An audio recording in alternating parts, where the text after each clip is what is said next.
En ce dimanche 26 mai 2024, l'équipe de football de l'Institut universitaire de la Côte se déplaçait sur le terrain sableux de Djoumassi. Ce premier match de la compétition des Jeux universitaires de Garoua est entamé avec beaucoup de motivation par les protégés des coachs Degué et Serge Babagnac. La consigne est de presser haut afin de récupérer les ballons dans le camp de l'université de Tchang, adversaire du jour et bête noire du pôle d'excellence en Afrique. Malgré la présence d'un excellent Emok, capitaine du jour, l'université de Tchang, par l'entremise de son capitaine, a trouvé la faille à la première mi-temps sur un cafouillage devant la défense.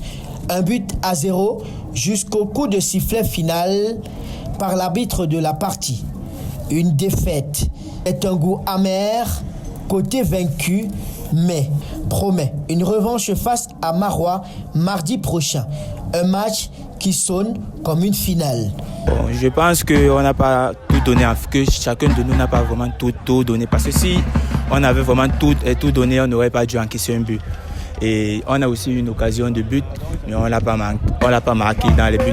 Et ça veut donc dire que vraiment, chacun de nous n'a pas tout donné. On a joué, mais on n'a pas vraiment tout sorti. Tout est sorti, ce qui était dans notre débat. Bon, le prochain match, j'espère que nous tous, on va donner tout ce qu'on a, parce que ça doit être une finale pour nous. Je dois déjà déplorer l'état du stade, qui n'a pas permis aux enfants de déployer leur jeu. C'est vrai que l'adversaire jouait dans le même stade, mais encore plus le manque de réalisme de mes enfants. Parce que vous avez regardé le match, nous sommes créés beaucoup d'occasions de but, notamment vers la fin de la partie. Malheureusement, les gamins n'ont pas pu mettre le cul au fond. Et donc c'est ce manque de réalisme qui nous vaut la défaite de ce matin. Je vais tout simplement remobiliser les troupes. Nous ne sommes pas venus au jeu pour nous contenter d'un seul match. Et donc, comme vous venez de le dire, ce match pour nous c'est une finale. Nous avons le jeu comme une finale. Et sachant que les finales se gagnent, ne se jouent pas, nous viendrons donc pour gagner ce match.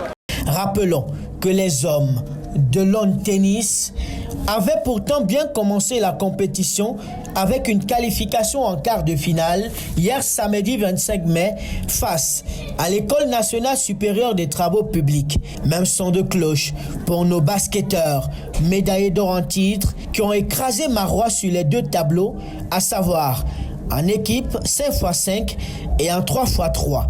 C'est ainsi que l'Institut universitaire de la Côte entame sa compétition et l'on se pose la question de savoir si le pôle d'excellence en Afrique nous ramènera autant de médailles comme en Gaoundéré 2023. Seule la suite de la compétition nous le dira. Ne dit-on pas qu'il ne faut pas vendre la peau de l'ours avant de l'avoir tué?